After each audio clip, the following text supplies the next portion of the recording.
आजची चर्चा महाराष्ट्राबद्दल आहे, पण एका वेगळ्या दृष्टिकोनातून. आपण मुंबई, पुणे, नाशिक या गोल्डन ट्रायंगलबद्दल नेहमीच ऐकतो. विकास, संधी, चकचकाट. हो, सगळं काही इथेच आहे असं एक चित्र उभं केलं जातं. अगदी. पण या सोनेरी त्रिकोणाबाहेरच्या महाराष्ट्राचं काय? म्हणजे मराठवाडा, विदर्भ, खानदेशातल्या तरुणांच्या नजरेत कोणती स्वप्न आहेत? त्यांच्यासमोर करिअरचे कोणते पर्याय आहेत? आणि आज आपण याच दोन महाराष्ट्रांमधली एक अदृश्य पण खूप खोल दरी समजून घेणार आहोत. एका बाजूला अफाट संधी आहेत आणि दुसऱ्या बाजूला सरकारी नोकरी मिळवण्यासाठी चाललेली एक जीवघेणी स्पर्धा. आणि या स्पर्धेतून जे सामाजिक आणि आर्थिक प्रश्न निर्माण झालेत त्याचाच आढावा आपण घेणार आहोत. हो, यासाठी आपण जिल्हास्तरीय आर्थिक सर्वेक्षणं, काही सामाजिक अभ्यास आणि विविध अहवालांचा आधार घेतला आहे. यामागे फक्त पैसा आहे की सामाजिक प्रतिष्ठा आणि या गर्दीच्या महामार्गापलीकडे तरुणांसाठी स्वतःच्या पायावर उभं राहण्याचे, यशस्वी होण्याचे दुसरे काही मार्ग आहेत का? चला तर मग या दोन महाराष्ट्रांच्या गोष्टीमध्ये जरा खोलवर शिरूया. सुरुवात या आर्थिक दरीपासूनच करूया का? हो, तेच महत्वाचं आहे. ही दरी नेमकी किती मोठी आहे? आकड्यांमधून पाहिलं तर खरंच धक्का बसतो. महाराष्ट्राच्या एकूण GDP मध्ये म्हणजे राज्याच्या एकूण उत्पन्नात मुंबई आणि आसपासच्या परिसराचा वाटा किती असेल? आकडे आश्चर्यकारक आहेत. आपल्या स्रोतांनुसार कोकण विभागाचा एकट्याचा वाटा जवळपास 39% आहे. 39%? आणि त्यातही फक्त मुंबई शहराचा वाटा 20% आहे. हो, आई हे आकडे आपल्याला एक मोठी गोष्ट सांगतात. राज्याची सगळी आर्थिक शक्ती काही मोजक्या जिल्ह्यांमध्ये एकवटली आहे. एका सविस्तर अहवालानुसार महाराष्ट्रातल्या 34 जिल्ह्यांपैकी तब्बल 27 जिल्ह्यांचं दरडोई उत्पन्न म्हणजे पर कॅपिटा इन्कम राज्याच्या सरासरीपेक्षा कमी आहे. 1 मिनिट थांबा. 34 पैकी 27 जिल्हे सरासरीपेक्षा खाली आहे. हो, आणि विचार करा, फक्त 7 जिल्हे मुंबई, ठाणे, पुणे, नागपूर, रायगड, कोल्हापूर आणि सिंधुदुर्ग हे राज्याच्या एकूण GDP पैकी 54% वाटा उचलतात. काय सांगताय?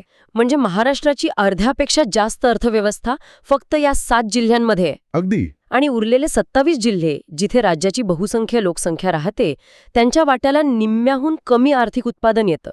ही दरी तर आपण विचार करतो त्यापेक्षा खूपच भीषण आहे. हो, आणि मराठवाडा आणि विदर्भातली परिस्थिती तर अजूनच गंभीर आहे.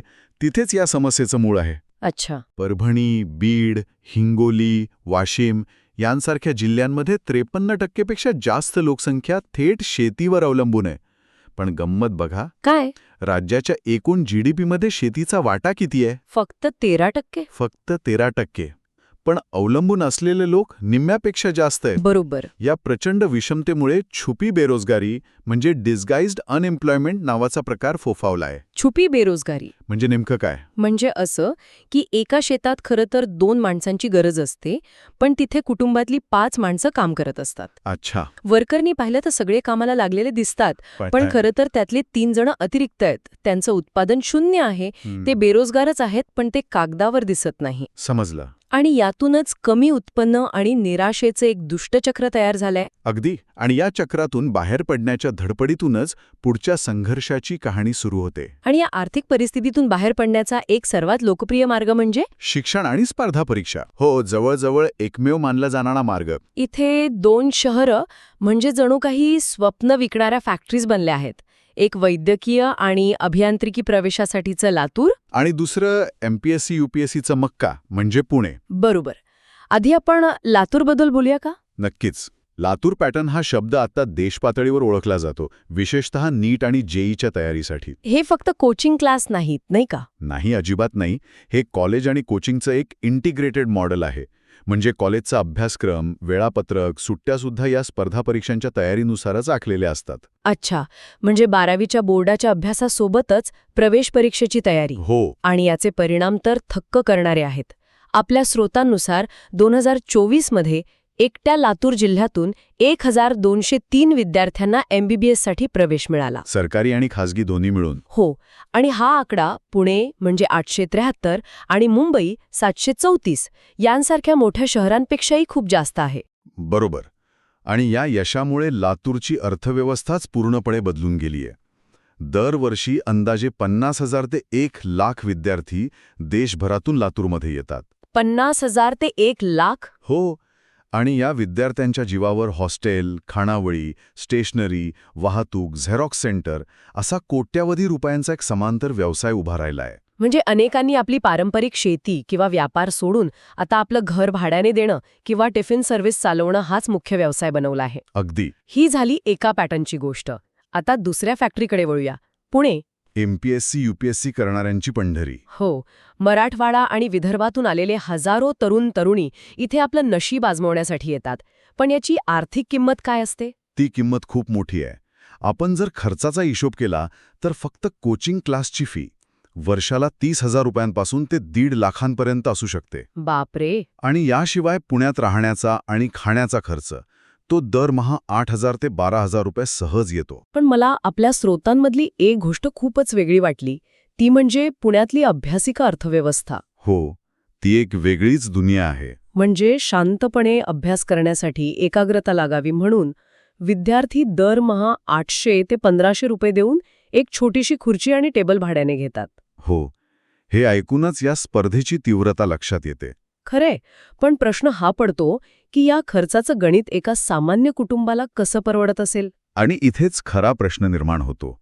आपण बीडमधल्या एका सामान्य शेतकऱ्याचं उदाहरण घेऊया. त्याचं वार्षिक उत्पन्न जर पाऊसपाणी चांगलं झालं तर 50,000 ते 1.5 लाख असू शकतं. फक्त इतकं? हो. अशा परिस्थितीत आपल्या मुलाला किंवा मुलीला पुण्यात शिकवण्यासाठी त्याला जमीन गहाण ठेवावी लागते किंवा सावकाराकडून कर्ज काढावं लागतं. म्हणजे ही एक प्रकारची जुगारी गुंतवणूक आहे. अगदी. यश मिळालं नाही तर संपूर्ण कुटुंब कर्जाच्या खाईत लोटलं जातं. कारण हा खर्च मुलांच्या शिक्षणाचा नसतो, तो एका आशेचा असतो, गरिबीतून बाहेर पडण्याच्या एका तिकटाचा असतो. ही एवढी मोठी आर्थिक आणि आयुष्यातल्या महत्वाच्या वर्षांची गुंतवणूक करून यश मिळण्याचं प्रमाण किती आहे? आता तुम्ही मूळ मुद्द्यावर आलात. MPSC, UPSC सारख्या परीक्षांमध्ये यश मिळण्याचा दर आपल्या स्रोतांनुसार 0.1% पेक्षाही कमी आहे. हो, म्हणजे हजारात फक्त एक जण यशस्वी होतो. हजारात एक. हे तर शुद्ध वेडेपणा वाटतंय. मग लोक हे का करतात? आणि खरी गोची तर इथेच आहे. आर्थिक दृष्टिकोनातून पाहिलं तर याला ROI क्रायसिस म्हणतात. म्हणजे रिटर्न ऑन इन्व्हेस्टमेंट क्रायसिस. गुंतवणुकीवर परतावा मिळण्याची शक्यता जवळजवळ 0 आहे. पण तरीही सगळे याच मार्गावर आहेत. कारण जालन्याच्या अन्सार शेखसारखी एखादी यशोगाथा, जिथे एका रिक्षाचालकाचा मुलगा वयाच्या 21व्या वर्षी IAS अधिकारी होतो, ती हजारो लोकांना प्रेरणा देते. पण त्या एका यशोगाथेमागे 999 अयशस्वी कथा दडलेल्या असतात. बरोबर. हजारो तरुण आपली उमेदीची वर्ष म्हणजे 21 ते 28 वयोगटातील काळ त्या लहानशा अभ्यासिकेत घालवतात. मग इतका कमी सक्सेस रेट असूनही या मार्गाकडे एवढा ओढा का आहे? यामागे फक्त आर्थिक नाही तर सामाजिक कारणेही तेवढीच जबाबदार आहेत खरं? नक्कीच. आणि इथेच आपल्याला या ROI क्रायसिसचा खरा अर्थ लागतो. आर्थिक दृष्टिकोनातून ही गुंतवणूक मूर्खपणाची वाटते. पण जेव्हा तुम्ही याला डावरी एम्प्लॉयमेंट नेक्ससच्या चष्म्यातून बघता तेव्हा याचं एक वेगळंच सामाजिक गणित समोर येतं. डावरी एम्प्लॉयमेंट नेक्सस म्हणजे हुंडा आणि नोकरीचं नातं. अगदी. मराठवाडा आणि विदर्भातल्या विवाह बाजारात सरकारी नोकरीला सोन्याचा भाव आहे. एका तलाठी किंवा पोलीस उपनिरीक्षकाला खाजगी क्षेत्रात लाखभर रुपये कमावणाऱ्या इंजिनियरपेक्षा जास्त मागणी असते. आणि हुंड्याची रक्कम? ती 20 लाखांपासून ते अगदी 1 कोटी रुपयांपर्यंत जाऊ शकते. काय सांगताय? म्हणजे कुटुंबासाठी हा खर्च मुलाच्या शिक्षणावर नाही तर त्याच्या लग्नाच्या बाजारातल्या शेअर प्राइसवर केलेली गुंतवणूक आहे. बरोबर. ही एक अशी बोली आहे जी यशस्वी झाल्यास हुंड्याच्या रूपात सगळा खर्च व्याजासकट परत आणू शकते. अविश्वसनीय आहे ही. आणि याच्या दुसऱ्या बाजूला एक सामाजिक संकट उभं राहिलं आहे. शेतकरी मुलांशी लग्न करण्यास मुलींचे पालक तयार नसतात, कारण त्यांना आपल्या मुलीला संकटात टाकायचं नसतं. यामुळे एक मॅरेज स्क्वीज तयार झाला आहे. म्हणजे अनेक तरुण शेतकऱ्यांची लग्न होत नाहीच. हो, त्यामुळे शेती सोडून दुसरी कोणतीही नोकरी मिळवण्यासाठी, विशेषतः सरकारी नोकरी मिळवण्यासाठी, हा सामाजिक दबावही तरुणांना या स्पर्धा परीक्षांच्या गर्दीत ढकलतो.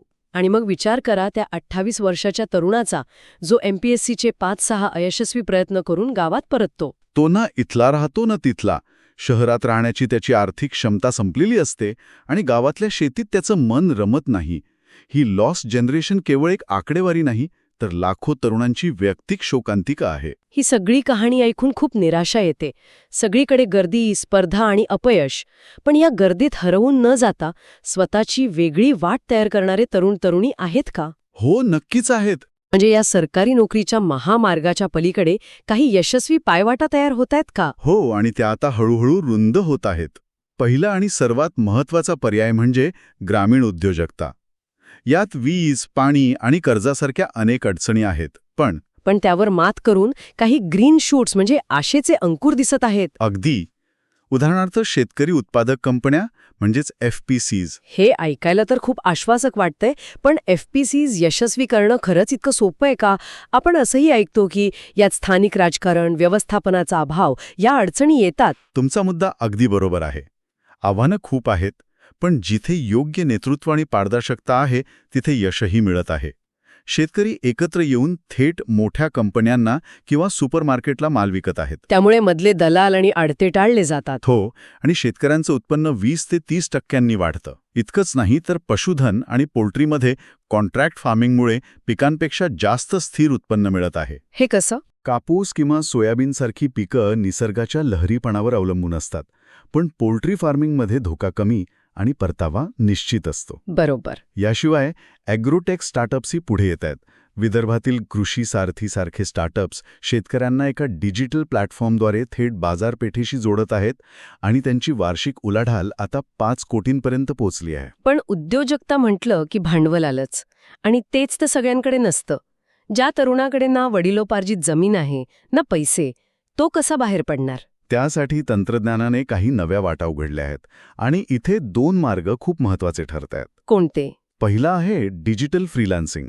ग्रामीण भागात 4G इंटरनेट पोचल्यामुळे लातूर, परभणी, यवतमाळ यांसारख्या शहरांतील तरुण आता web development, graphic design, content writing यांसारखी कामं ऑनलाईन करत आहेत. अच्छा. याचं वैशिष्ट्य म्हणजे ते परदेशातल्या क्लायंटसाठी काम करतात.